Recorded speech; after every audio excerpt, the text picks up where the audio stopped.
Variedades Génesis presenta. Son las 6 de la mañana con 33 minutos, 6 de la mañana con 33. Un gusto saludarles en este lunes 4 de noviembre de 2019. Estamos comenzando una nueva semana y hay una cantidad importante de hechos que tenemos que analizar aquí en el espacio de la entrevista. Por eso que hoy hemos invitado a dos analistas amigos de esta casa, para que nos den su punto de vista sobre lo que está ocurriendo. Pero vamos a poner algunos hechos en contexto y luego les presentamos a nuestros invitados. Variedades Génesis presenta. En un comunicado publicado a través de redes sociales, el presidente de la República, Nayib Bukele, informó la decisión de expulsar al cuerpo diplomático de Venezuela acreditado en el país, dando 48 horas para que abandonen el territorio. Ese lapso se vence hoy lunes. El gobierno de Bukele también reconoce la legitimidad de Juan Guaidó mientras se realicen elecciones libres en concordancia con la Constitución venezolana. Mientras el embajador de Estados Unidos en El Salvador, Ronald Douglas Johnson, aplaudió la decisión de Bukele, algunos de los políticos ya sentaron su postura al respecto. El ex partido oficial criticó la decisión de Bukele al punto de realizar una condena pública. En un comunicado, el FMLN rechazó la medida del gobierno por considerarla unilateral, alejada de la doctrina y principios básicos de las relaciones internacionales de no intervención y de autodeterminación, al tiempo que afirman que el partido de izquierda continuará apoyando a Venezuela. Esta mañana, en la entrevista de Hechos AM, analizaremos este y otros temas de coyuntura política nacional. ¡Comenzamos! Así es, saludamos a nuestros invitados de este día lunes, este 4 de noviembre. Le damos la bienvenida al doctor Jorge Martínez Menéndez, abogado. Bienvenido. Bienvenido, doctor, un gusto saludarlo. Bueno, muchas gracias y muchas gracias por abrirnos las puertas de los hogares, los radioescuchas y televidentes. Claro que sí, doctor. También saludamos a Juan Carlos Fernández, decano universitario. Hola, Buenos ¿qué tal? días, ¿Cómo está, Juan Manuel? Carlos? Gracias y un saludo a la teleaudiencia. Bien, vamos a comenzar quizás con este punto que está llamando la atención no solo a nivel local, sino a nivel internacional, la decisión del presidente Nayib Bukele de expulsar a diplomáticos venezolanos y reconocer al gobierno de Juan Guaidó, el gobierno que está pues interino, según lo reconoce parte de la comunidad internacional en Venezuela, y rechazar el régimen de Nicolás Maduro. ¿Cómo interpretamos esto sobre lo que está ocurriendo con Venezuela, doctor? Bueno, yo creo que está de moda estar haciendo estas cosas. Reconocer a Guaidó, que a pesar de tener un parecido físico con el expresidente Chávez, que parecería como que si fuera un hijo de Chávez, ¿verdad? Sí. Creo que no ha tenido el carisma como para como diputado, porque él es diputado, ¿verdad? Levantar la bandera de jefe de ese gobierno paralelo en Venezuela. Pero indudablemente era de esperarse que el presidente de El Salvador lo hiciera. Lo único que no sé es de qué manera eso contribuye a resolver los problemas del país, y hasta ahí llego. Juan Carlos. Bueno, esto es una medida que marca evidentemente la nueva política exterior de El Salvador, y creo que el presidente Bukele persigue dos objetivos fundamentales. Uno es establecer un liderazgo regional, posicionarse como el referente en Centroamérica en términos políticos, y digo esto porque recordemos que más de 50 países han reconocido a Juan Guaidó como presidente encargado de Venezuela, pero no han expulsado al cuerpo diplomático de Venezuela. Sí han aceptado representantes de Guaidó en sus países sin llegar a la expulsión. Entonces esto marca evidentemente un aspecto que le trae cámara, que le trae atención mediática al presidente Bukele. Y el segundo objetivo es una cuestión de índole de política nacional, es golpear a uno de sus dos principales adversarios políticos, que en este caso es el FMLN. Ya lo decía el mismo presidente que la representación diplomática de El Salvador en Caracas no había sido nombrado por él, sí. Eran exfuncionarios del FMLN, y por lo tanto eso marca un golpe adicional. Evidentemente esta nueva política exterior de El Salvador, que da un giro de 180 grados respecto del gobierno anterior, también establece ese alineamiento con los Estados Unidos por las diferentes razones que se han planteado, y esto está relacionado también con obtener del gobierno de los Estados Unidos algunas medidas que le favorezcan al país. Bien, el embajador de Estados Unidos aquí en El Salvador, Ronald Douglas Johnson, decía que El Salvador en este caso está del lado correcto de la historia. Así decía el embajador Douglas Johnson, mientras que escuchamos a Nicolás Maduro, que entre las cosas que dijo está de que el presidente Bukele asume oficialmente el triste papel de peón de la política exterior estadounidense. Aparte de que luego dijo que era pues un pelele del imperialismo. Lo dijo en declaraciones que ya escuchamos en el transcurso de esta emisión informativa. ¿Cómo citar esta situación, doctor, considerando, digamos, las reacciones que se han generado a nivel interno? Escuchábamos también a un FMLN pues, molesto por lo que había ocurrido, a una Arena aplaudiendo porque decía de que al fin El Salvador pues asume el rol que debería de asumir en cuanto al rechazo a la política venezolana. Fíjese que en la OEA hubo una discusión, una votación por una denuncia que el gobierno de Colombia presentó por problemas limítrofes con Venezuela. Gobernaba el FMLN en nuestro país. Sí. Y bueno, todo el cuerpo diplomático acreditado ante la OEA y los medios que dan cobertura a esa fuente se sorprendieron porque El Salvador fue uno de los 6 países que votó en contra de Venezuela. Sí. Yo creo que el FMLN daba la impresión de que estaba contra Estados Unidos, pero ni tanto. En este caso, pues, te diría yo que nosotros como un país pobre, chiquito, y sin futuro, así como vamos, seguimos tradiciones viejas. Hace décadas, por ejemplo, a nuestros embajadores ante las Naciones Unidas se les daba un lineamiento. Ustedes voten después de que vean cómo va a votar Israel y los Estados Unidos. Y voten ustedes por la posición que compartan estos dos países en el seno de Naciones Unidas. Y si alguna vez Israel y Estados Unidos no votan igual, ustedes absténganse. Esa era una política exterior, ¿no? Indudablemente que nosotros tenemos un punto débil, pues hay una cantidad, un tercio de la población nuestra vive en los Estados Unidos y a raíz de eso pues tenemos que ser bastante, digamos, obedientes en cuanto a los lineamientos de política exterior del gobierno de los Estados Unidos.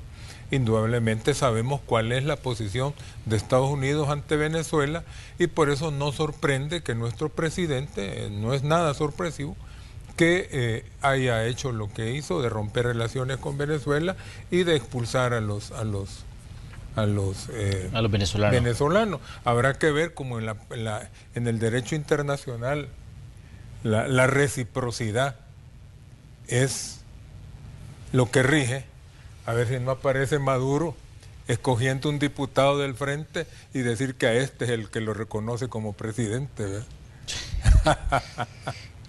Bueno, definitivamente que esto da mucho de qué hablar, ya lo decía Juan Carlos, esto marca también un acercamiento a la política que Estados Unidos está sosteniendo respecto a la situación de Nicolás Maduro, pero el acercamiento de El Salvador a Estados Unidos, realmente hasta ahora pues no hemos visto, digamos, hemos visto cómo diplomáticos, hemos visto cómo funcionarios de Estados Unidos se acercan acá, pero no hay una diferencia en cuanto al trato que se le da en el sentido de beneficios a los salvadoreños que están allá. Bueno, sí se plantea una serie de proyectos que el gobierno está tratando de impulsar y para eso requiere del apoyo de los Estados Unidos. Sí hemos observado algunas señales que obviamente tienen una contracara. Una de las más publicitadas por el gobierno es la ampliación en 365 días para los procesos del TPS, pero la contracara es que se ha limitado enormemente el flujo de migrantes a El Salvador, del Salvador hacia Estados Unidos. Sí. Lo que Estados Unidos está haciendo es creando un muro al sur de la frontera con México, es decir, el Triángulo Norte convirtiéndose en un tapón de los migrantes que van hacia Estados Unidos, y eso significa el cierre de una de las válvulas de salida clásica de estos 3 países agobiados por pobreza, inseguridad. Pero evidentemente también viene la otra cuestión que es válido, es convertirnos en un país que no expulse a su población. Ese debe de ser el la finalidad última de nuestro país, brindarle a sus ciudadanos los elementos necesarios para que no tengan que marcharse. Habrá que ver si al final este tipo de proyectos de cooperación terminan por cuajar. Habrá que ver también en qué sentido van. Sí tengo conocimiento que algunos de los fondos que Trump había congelado, eso ya no es así. Se espera un incremento en la cooperación. El tema de la lucha contra la corrupción es uno de los principales elementos de la cooperación estadounidense actual en El Salvador. Y también tenemos otros componentes de cooperación, como el caso de Fomilenio, que está en infraestructuras y desarrollo de capital humano, que también vemos cómo El Salvador está incumpliendo los indicadores del Fomilenio. Uno de ellos es el tema de corrupción, mas sin embargo los fondos continúan. Entonces sí creo que estos primeros meses de gobierno de Bukele están estableciendo el terreno para la futura relación a partir del próximo año con el gobierno de Estados Unidos, y habrá que ver también el resultado de las elecciones presidenciales en Estados Unidos. Doctor, la reacción del FMLN, ¿cómo la tilda usted? En el sentido de que, bueno, Nidia Díaz decía de que el presidente está mostrando también una línea al lado del imperio, decía. Bueno, mire, es lógico, porque cuando estaba el FMLN en el gobierno, Venezuela era moda. Hoy la moda internacional es estar en contra de Venezuela, ¿no? Les ha de molestar, pues, porque Venezuela, el gobierno de Maduro, digamos, ha apoyado mucho al FMLN. Y digamos, el Frente ha de tener cierto cariño por Venezuela, porque Venezuela los ha apoyado a través de su gobierno, y es natural que estén molestos, ¿verdad? Eso lo veo yo como una cosa normal. Pero también habrá que ver que estas posiciones se dan dentro de un marco político dentro de los Estados Unidos. El presidente Trump aspira a ser candidato a una nueva elección y un segundo mandato. ¿Qué sucedería, por ejemplo, con nuestras posiciones de gobierno si el señor Trump, quien está a punto de ser juzgado, incluso ya hay una aprobación del Congreso, no logra la candidatura, o si va de candidato pierde la elección? Esas son cuestiones que habría que estar analizando, porque es posible, pues, de que el señor Trump, toda esta política hacia el Triángulo Norte y México, sea la gran política para su reelección, porque él ha planteado a los migrantes, a los latinoamericanos en Estados Unidos, como la amenaza, como los delincuentes, ¿no? Y él está en contra de los delincuentes centroamericanos y mexicanos. Y quiere que el pueblo norteamericano lo vea como un defensor de esa amenaza. Pero esa es una política electoral.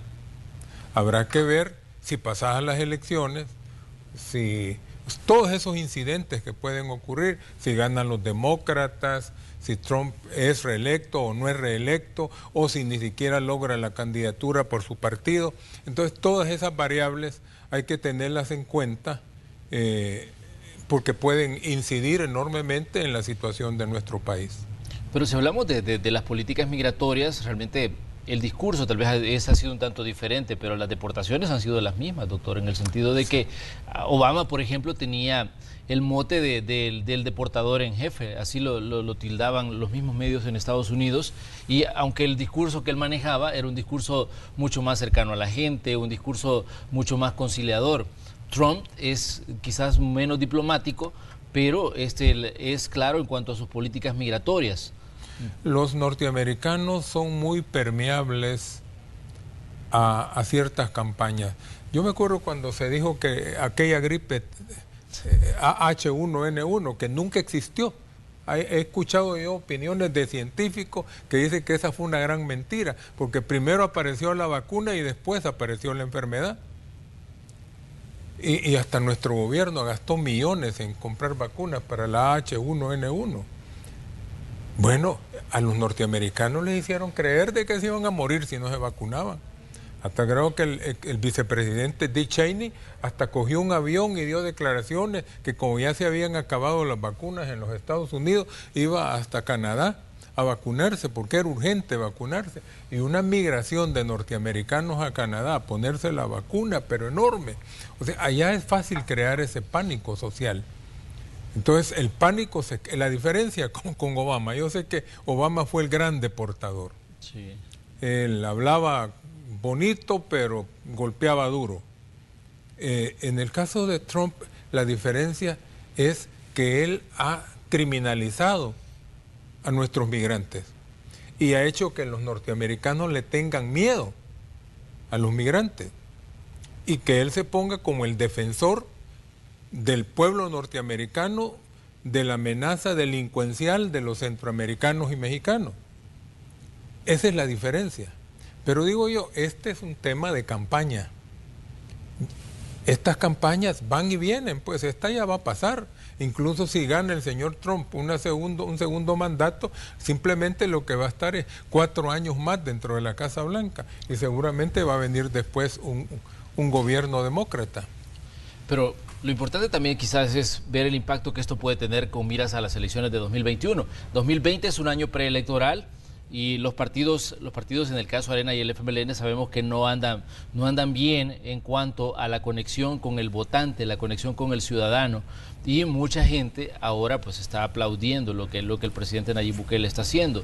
Dice que también pues él está llevando un caudal de votos para Nuevas Ideas, que va a debutar ya electoralmente en las elecciones de 2021. ¿Cómo lo podemos ver esto, Juan Carlos, desde el punto de vista electoral, considerando que también aquí en El Salvador hay algo en juego en las urnas?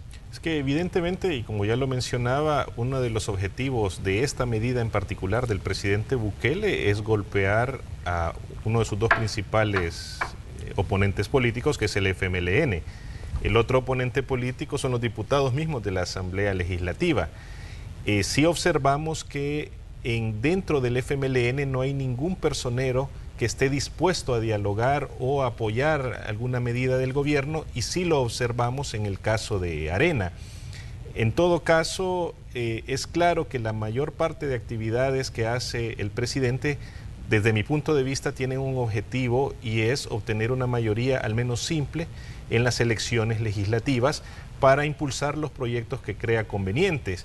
Y eso pasa por sacar del ruedo a Arena y al FMLN, que ellos mismos también no están apoyando mucho su causa. Hemos visto, por ejemplo, la elección del Procurador de Derechos Humanos tan polémica, y eso viene a desgastar enormemente la imagen de los partidos políticos. Vemos a un FMLN, obviamente, y es lógico que despotrique contra la política, contra la expulsión de los diputados venezolanos, pero tampoco ellos dan muestras de establecer una mejor relación diplomática con nuestros principales socios. El problema al final en el tema de Venezuela es que se está abordando desde una óptica estrictamente ideológica, una lucha entre izquierda y derecha, cuando lo que en realidad hay de trasfondo es una pésima gestión económica. Venezuela pasará a los libros de historia económica como uno de los países con las hiperinflaciones más largas y altas del mundo, y eso no es una cuestión de derechas o izquierdas, es simplemente incapacidad en la gestión económica de Maduro. Entonces, tanto para Maduro como para los otros personeros de izquierda, plantear esta situación como una lucha entre imperialismo y el pueblo les resulta políticamente redituable.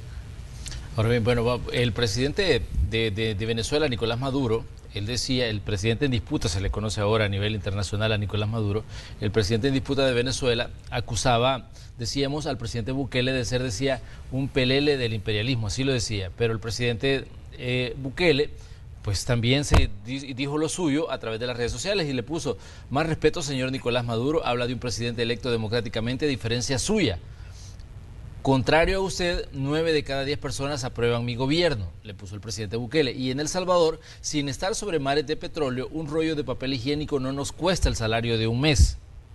Esto es parte de lo que se ha dicho en redes sociales y en este choque de opiniones entre el presidente Nicolás Maduro y, en este caso, el presidente de la República, Nayib Bukele. ¿Cómo interpretar estas declaraciones, doctor? Fíjese que a mí me da lástima que perdamos el tiempo en discusiones como si el papel higiénico es más caro aquí o en Venezuela, cuando nosotros tenemos tantos problemas como país. Yo estaba revisando algunas cosas que yo dije aquí antes de las elecciones y yo le preguntaba a los candidatos de aquel entonces, ¿verdad? ¿Qué podemos hacer con 400,000 manzanas de tierra fértil que no están produciendo nada?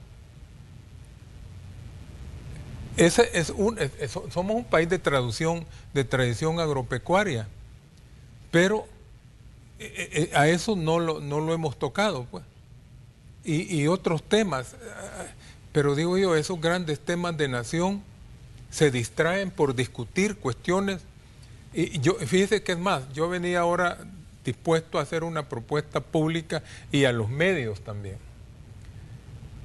que en vista de que los políticos por décadas y décadas y décadas han ido conduciendo cada vez más al fondo de la barranca nuestro país, tomando decisiones equivocadas, conduciéndonos a guerras, conduciéndonos a que nos convirtamos en un país de migrantes, de pobres, de analfabetas,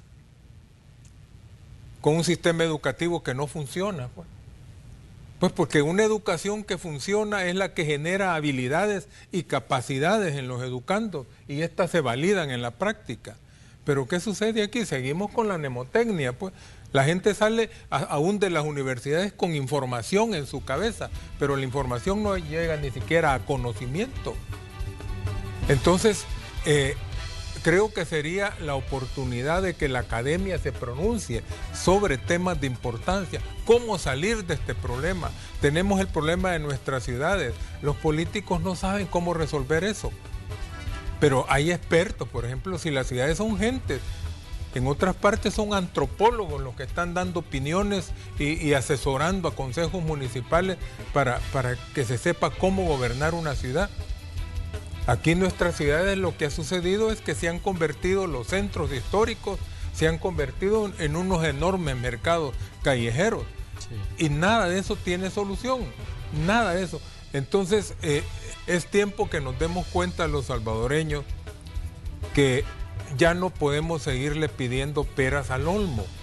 No podemos seguir confiando en un país que la clase política lo ha deteriorado tanto y es tiempo que nosotros actuemos. Y no me refiero solo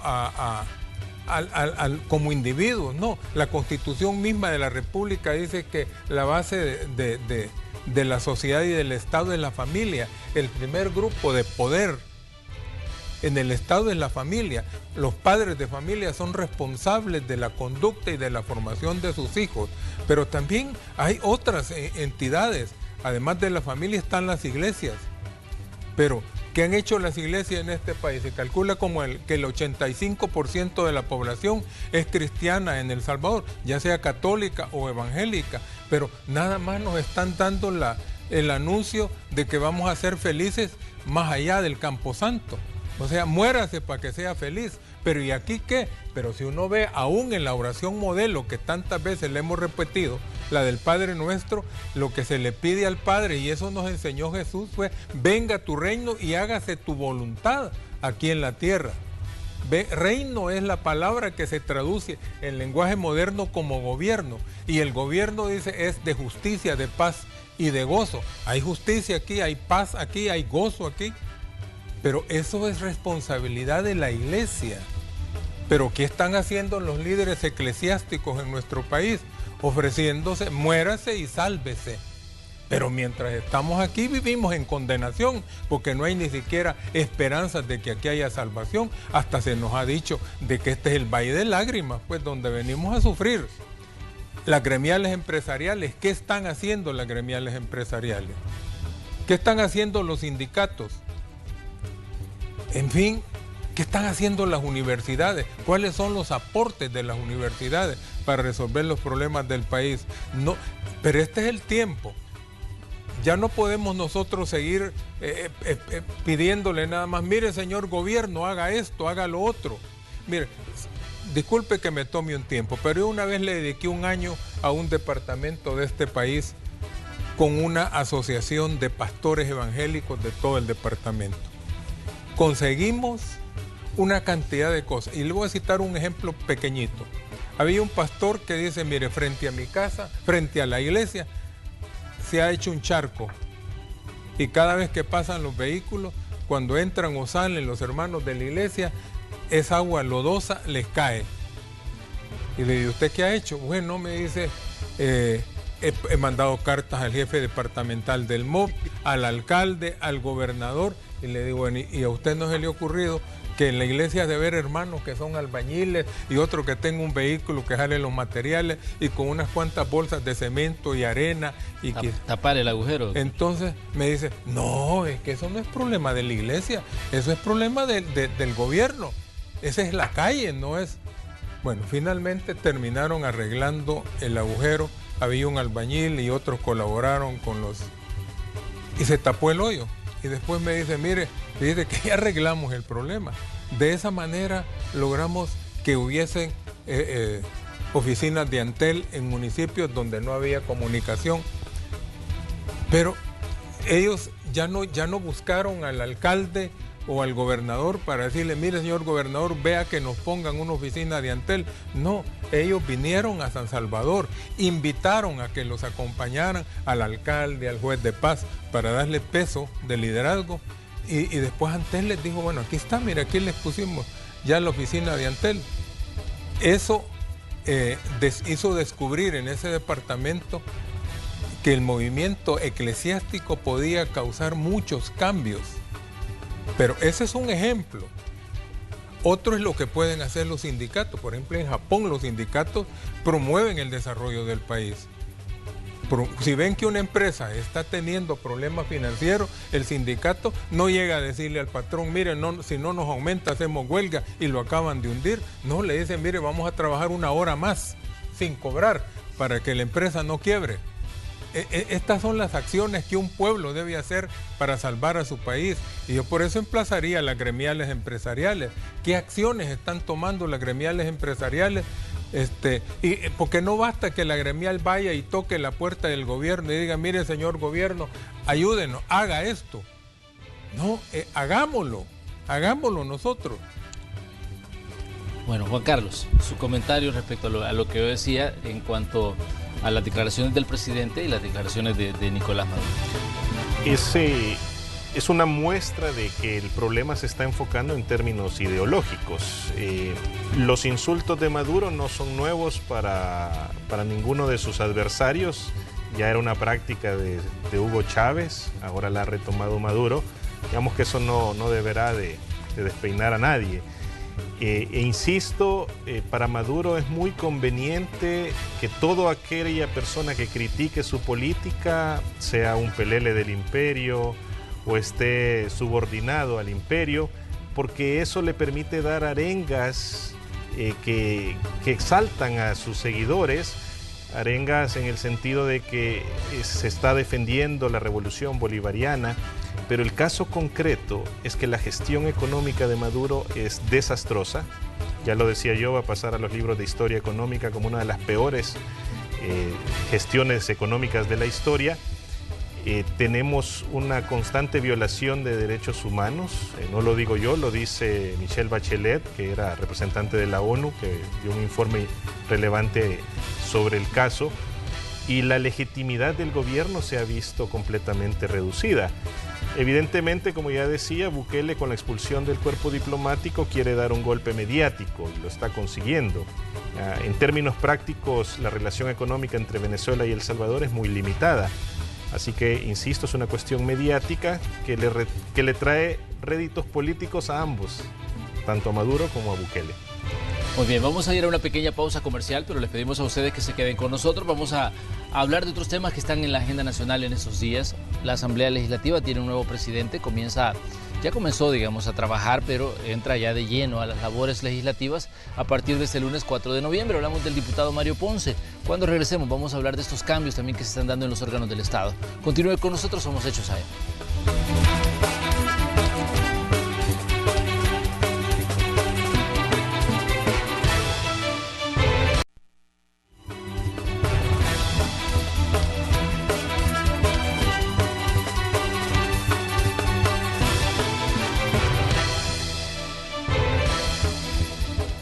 Continuamos con Hechos AM en esta mañana de día lunes 4 de noviembre de 2019. Situaciones que hemos analizado en este espacio. Ya hablábamos de lo que ha ocurrido el fin de semana a nivel diplomático. El presidente Nayib Bukele ha roto la relación con Nicolás Maduro y ha pedido a la gente de Venezuela que estaban aquí en la embajada que saliera.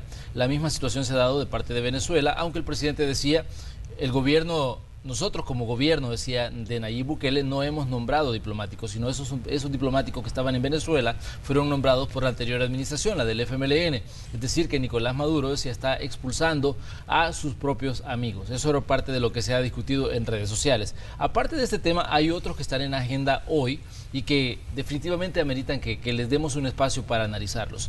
Mario Ponce se ha convertido en el nuevo presidente de la Asamblea Legislativa, pero el ascenso no ha sido fácil.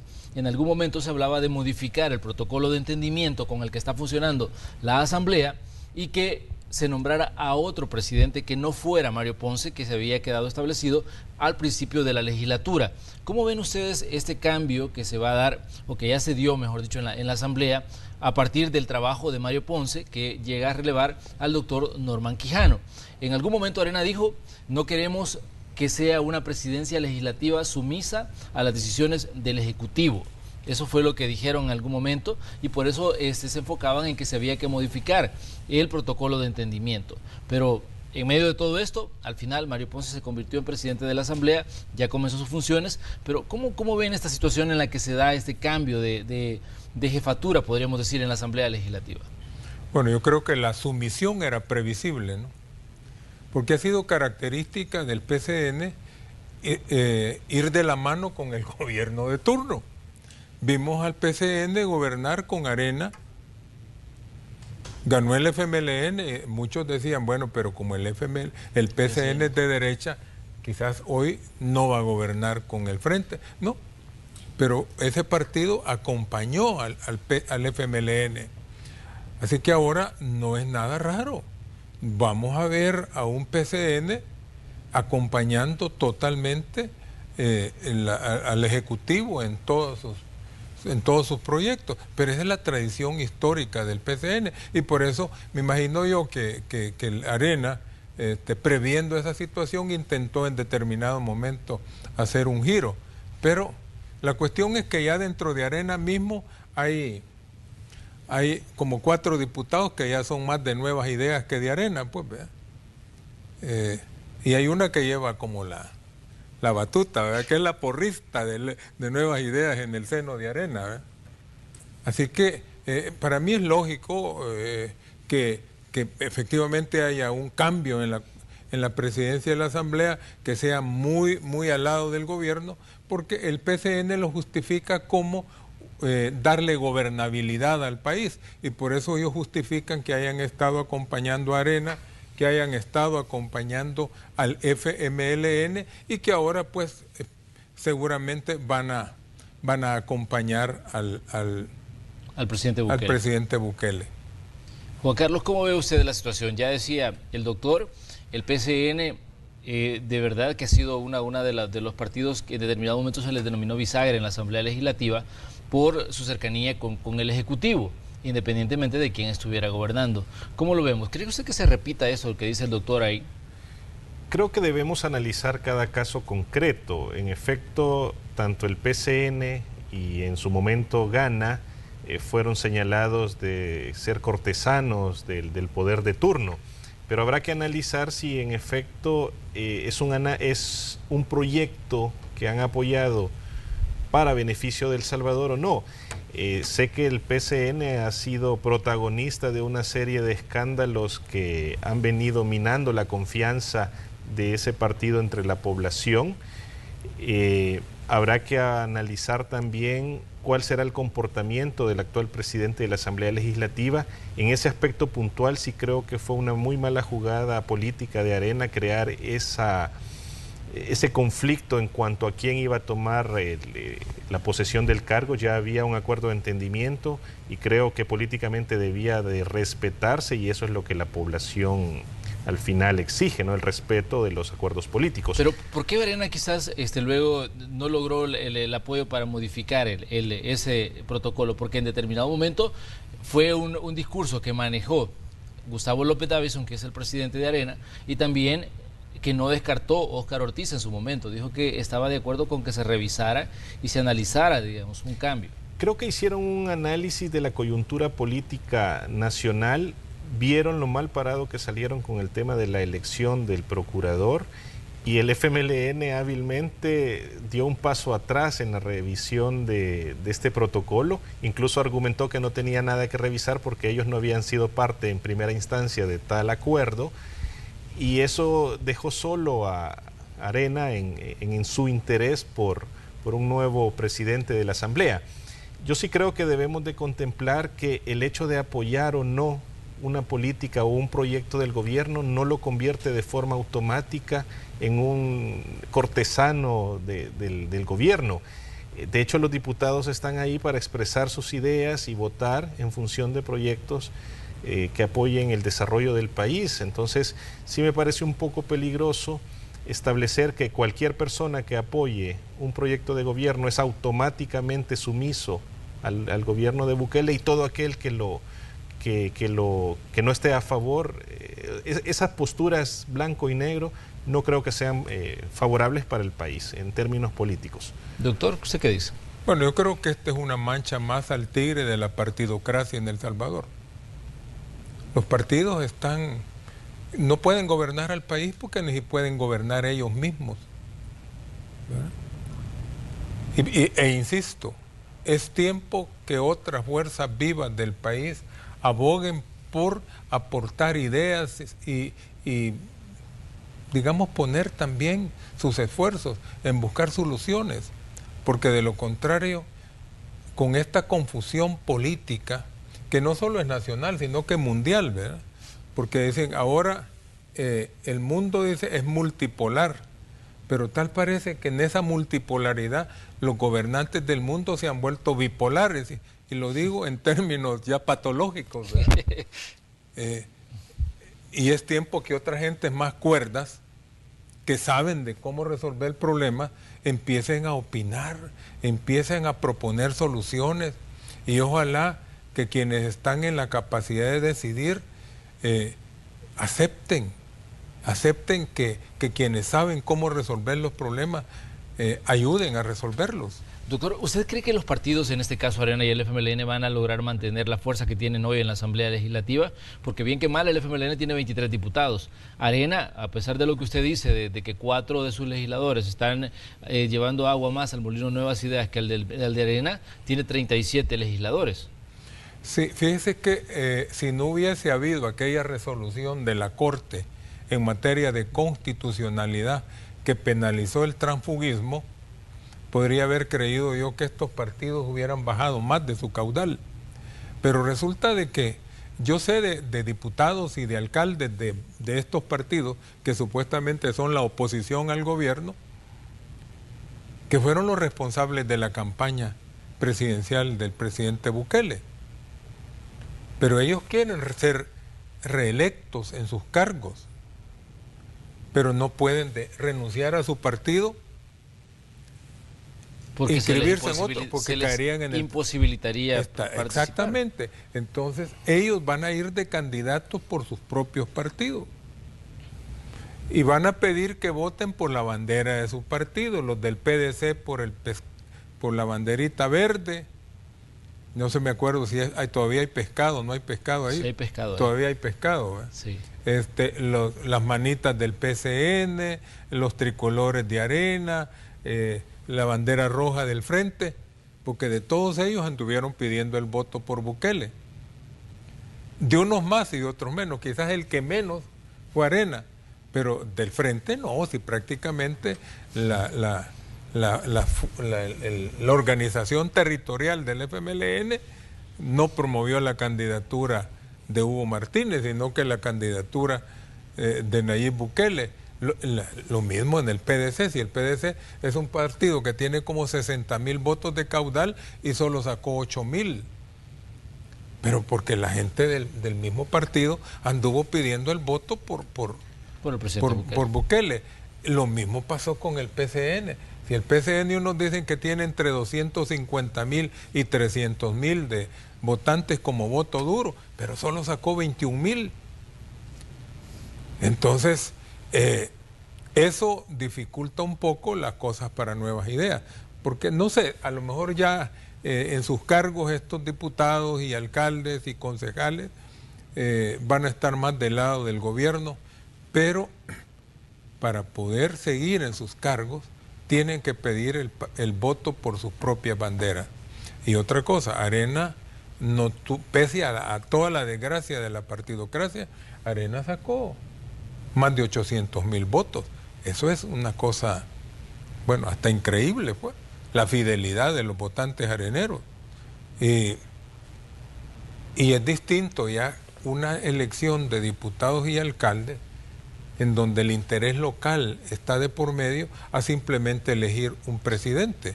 De hecho, la elección presidencial se diferencia de la municipal y legislativa en que hay mucho más interés también del ciudadano en asistir a votar.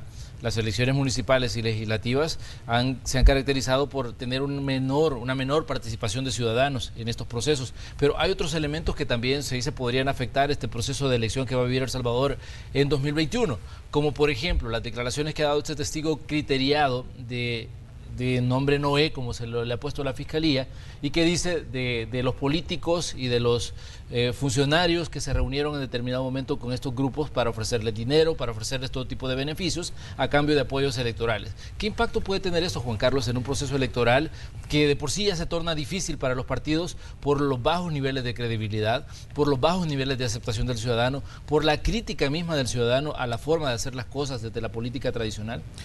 Primero debemos de recordar que Noé no deja de ser un criminal que está dando declaraciones para obtener un beneficio en la pena que se le pueda imputar.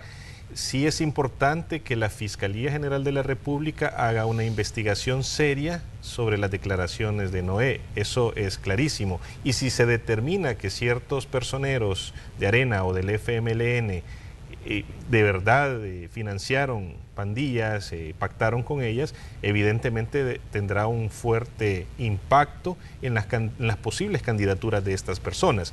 Yo sí creo que particularmente va a haber una recomposición política. Sí me parece peligroso que se le otorgue mucho poder a un solo instituto político, en este caso Nuevas Ideas. Particularmente creo que la Asamblea Legislativa debe de estar el poder distribuido. Habrá que ver cómo nuevos actores puedan desarrollarse. Yo esperaría que nuestro tiempo pueda emerger y convertirse en el refugio de aquella derecha que está decepcionada de los partidos de derecha tradicional en El Salvador.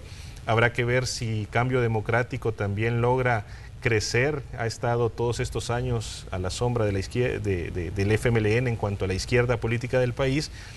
Y insisto, sí habrá una recomposición. Esperaría que tanto Cambio Democrático como Nuestro Tiempo puedan posicionarse mejor en la mente del votante salvadoreño. Y también es claro que en las legislativas y municipales el liderazgo local genera un fuerte arrastre de votos. No olvidemos cuando Óscar Ortiz era alcalde por Santa Tecla, que los mismos ciudadanos votaban por la bandera del FMLN para alcalde y ese mismo ciudadano votaba por Arena en el caso de los diputados. Entonces sí, el liderazgo local marca tendencia.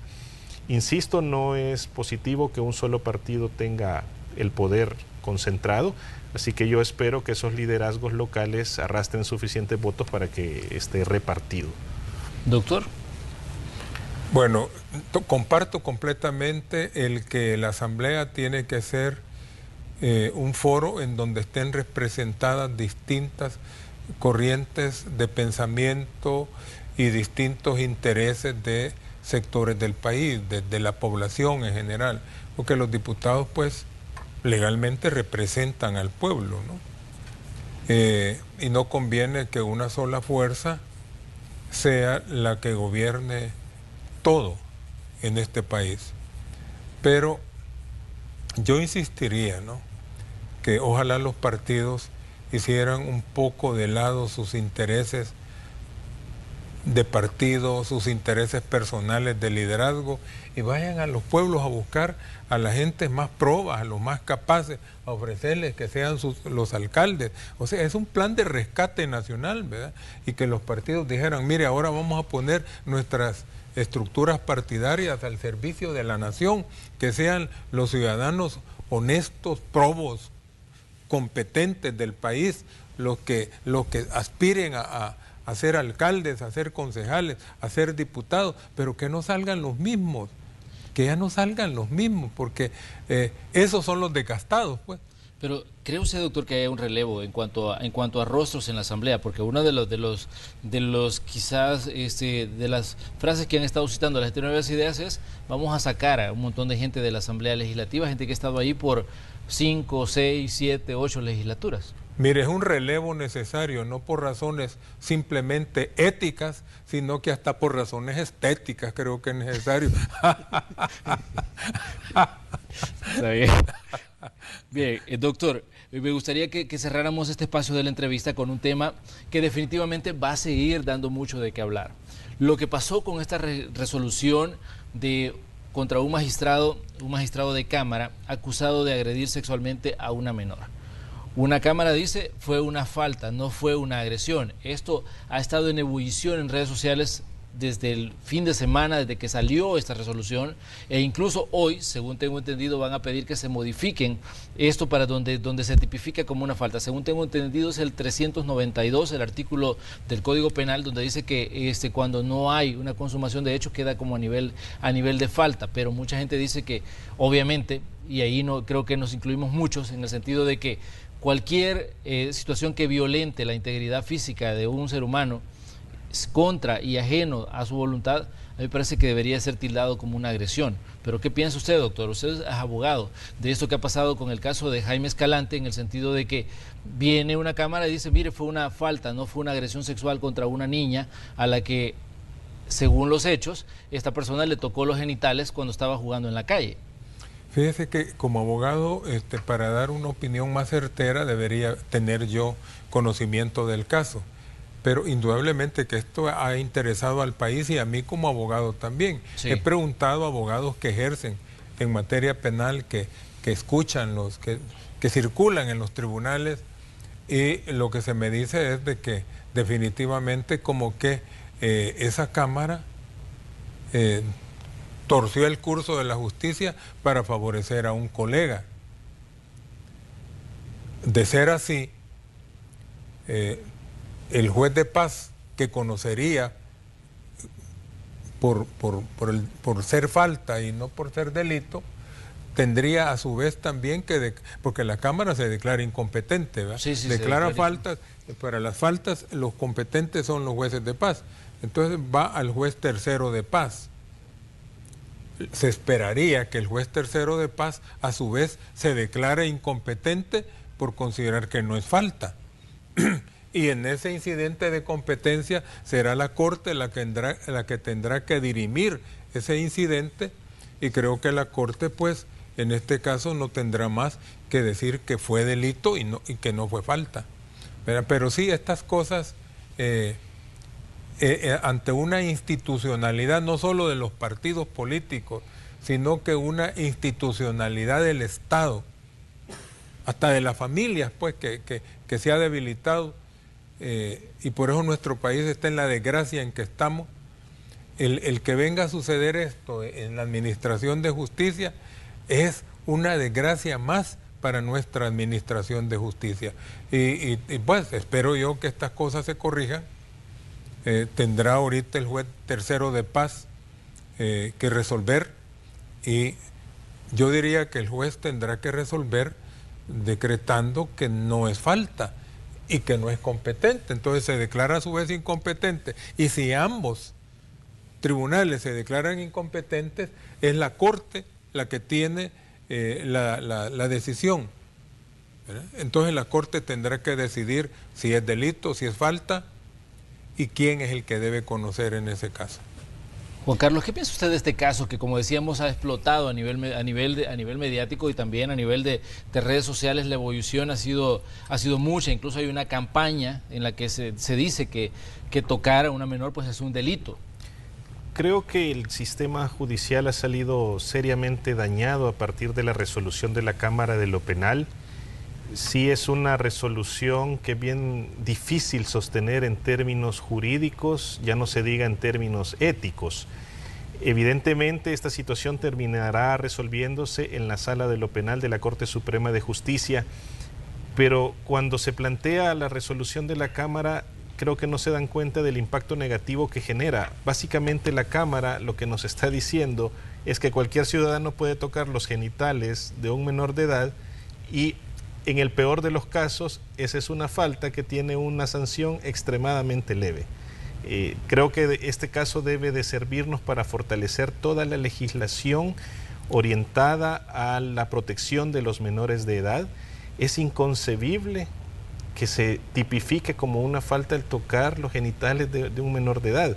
Ya no se diga de un adulto, ¿vea? Pero en el caso de un menor de edad ni siquiera el consentimiento puede ser considerado como válido. Entonces, otra cuestión relevante acá es que la Cámara parece haber ignorado toda la legislación internacional, los convenios que El Salvador ha firmado con relación a la protección de la niñez, y eso lo que demuestra es que hay una especie de apoyo o contubernio de parte de los magistrados de dicha Cámara para tratar de proteger a uno de sus colegas. Creo que es muy negativo esta resolución. Yo tengo una hija de 10 años y a título personal esto me resulta indignante porque yo no permitiría que nadie la tocase. Entonces, sí es una mala señal para toda la población. Yo espero que esto se pueda dirimir rápidamente en la Sala de lo Penal y que el caso pase al tribunal que corresponda como el delito que es. Definitivamente que hay una situación y un debate que va a surgir. Decíamos que en la Asamblea Legislativa para este día está previsto que se presenten las reformas pertinentes a este artículo donde se señala de una falta de este tipo de situaciones. Definitivamente también que esto llama la atención de todos los ciudadanos y que todos nos ponemos alerta y nos ponemos a pensar cómo la legislación misma favorece este tipo de cosas que pueden ocurrir.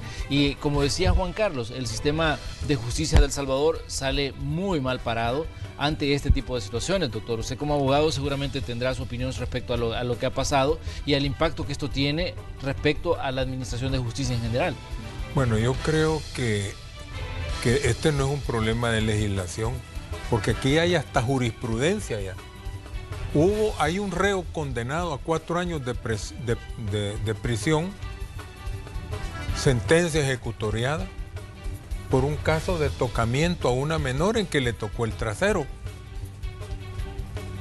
¿Por qué a ese se le condenó y a este no? Si todavía fue más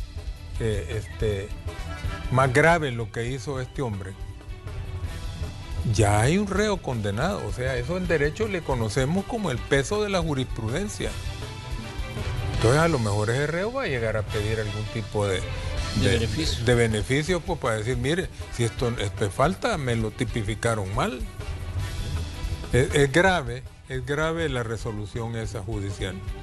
No creo yo que sea un caso en el que hay que legislar, sino que el órgano judicial necesita ser revisado. No solo el órgano judicial, todos los órganos, porque a veces nosotros le damos demasiado peso a un nuevo gobierno que a lo mejor nombra ni siquiera 300 funcionarios con poder de decisión y hay un peso mayor de la burocracia. A veces el poder de la burocracia es mayor que el poder del gobierno mismo. Entonces tenemos que hacer una revisión de todo el aparato del Estado en los 3 órganos. Porque, vaya, por ejemplo, ¿cuál es el...? Yo sé de que hay muchos ataques en contra de Norman Quijano. Y yo aquí, cuando él comenzó, hemos hablado y lo veíamos que comenzó con muy buenos propósitos, tratando de sanear el órgano legislativo. Pero ¿qué ocurrió? Ni su mismo partido le respaldó. Hubo 500 nombramientos de personas hechas en forma, entiendo yo, ilegal, de acuerdo a la ley orgánica de la Asamblea. Él los despide y luego viene la sala y los recontrata. Para contratarlos habían usado los dineros supuestamente del seguro médico hospitalario para los diputados. Contrataron, no sé, como 800 gentes antes de salir la directiva anterior, ¿verdad? Entonces, todas esas cosas deben de resolverse, pues. Si eso de que el edificio está dañado, no, el edificio de la Asamblea no está dañado. Lo que tiene es que ya no tiene espacio para 3.000 empleados. Si fue hecho por el gobierno del presidente Molina para 64 diputados y 176 empleados. Eso era lo que necesitaba la Asamblea. Y ahora tiene 2.000 empleados. O más de 2.000. Más de 2.000. Y cada vez son más, porque cuando un diputado ya no se reelige, a todos los parientes y amigos que tenía como para su servicio, los pasan a ser institucionales, para que el nuevo que llegue también nombre lo suyo. Y así es como ha ido esa. Bueno, definitivamente que ese es otro punto que da mucho para debatir, el funcionamiento de un órgano de Estado como la Asamblea Legislativa, en la que decía el doctor, pues hay 84 diputados y miles de servidores públicos. Bueno, así llegamos al final del espacio de la entrevista de hoy. Le agradecemos a nuestros invitados, doctor. Un gusto saludarlo y un gusto tenerlo aquí nuevamente. Bueno, muchas gracias, Manuel. Ya tenía días de no venir. He querido, y lo voy a aclarar, estar un poco alejado de los medios para pensar más. Y como producto del pensamiento he hablado hoy. Y he dicho, señores, si los gobernantes nos tienen como país en la desgracia, seamos nosotros los ciudadanos y las distintas fuerzas vivas, gremiales, empresariales, sindicatos, iglesias, etcétera, etcétera, los que contribuyamos a sacar adelante al país.